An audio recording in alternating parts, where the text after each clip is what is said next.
for now, we want to get more details from our Hilary Johnstone, because just a short time ago, Transport Minister Stephen McKinnon has announced the next steps for a high-speed rail line between Ontario and Quebec.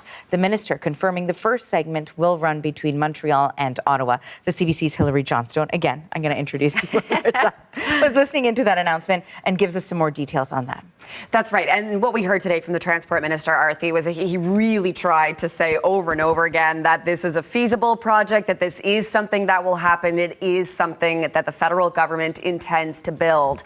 So if we go through some of the details here, there are still some missing details. Of course, one of the biggest parts of that would be a route. But we know that this first leg would go between Montreal and Ottawa with a stop in Laval. The exact route, like I'm saying, we don't know for sure. And of course, the hope is that you would then expand that. You would have Montreal up to Quebec City. You would have Ottawa down to Toronto as well. But this is the first step. And what we have heard in terms of why this is the first part that has been chosen is because it is the shortest part and it's also the flattest. So the whole thing, once it's all complete, it would be some 1,000 kilometers in length. That part, though, is only about 200 kilometers in length. So we heard a little bit more on that today from the Transport Minister about why this section first. Here's what he had to say. This provides an excellent opportunity for teams in both provinces to begin to develop together the expertise needed to deliver the other segments, both in Ontario and in Quebec.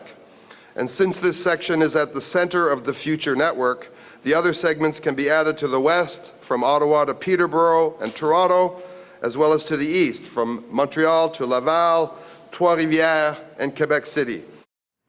Now, all of this is going to come with a big price tag. Some of the estimates are anywhere from $60 to $90 billion, so huge price tags. In terms of what it would mean, though, for Canadians, it would mean that you would have some of these distances, some of these trips, the time basically cut in half. So the hope would be that you could go from Toronto to Montreal, for example, in 3 hours. Right now, if you were to take a train trip between those two cities, you're looking at more than 5 hours. The hope would be that you could do in 90 minutes a trip between Montreal and Quebec City, which is also significantly shorter than it is right now.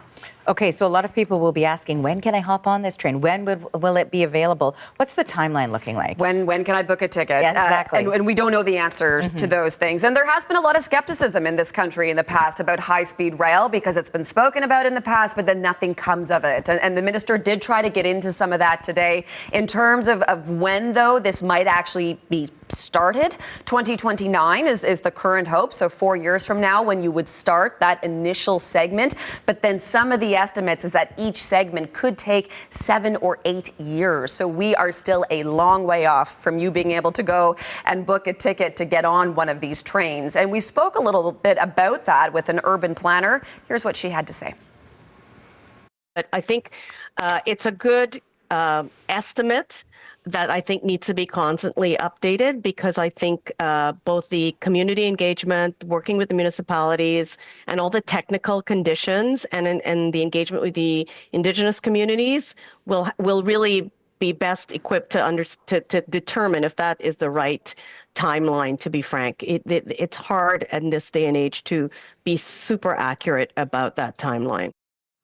So here's what we know in terms of what happens next. Consultations. Public consultations are expected to start next year in 2026. They will include things such as consultations with various Indigenous communities, environmental assessments, and input from the public wanting to hear what they think about some of these proposed routes as well. So in terms of a solid map of this is where it's going to go and where it's going to stop, still waiting for more details on that for sure. But we know that this is a priority now of the Mark Carney government, and the Transport Minister today tried to hammer that home that they do intend to build this. Okay, thank you for this, Hilary. The CBC's Hilary Johnstone reporting.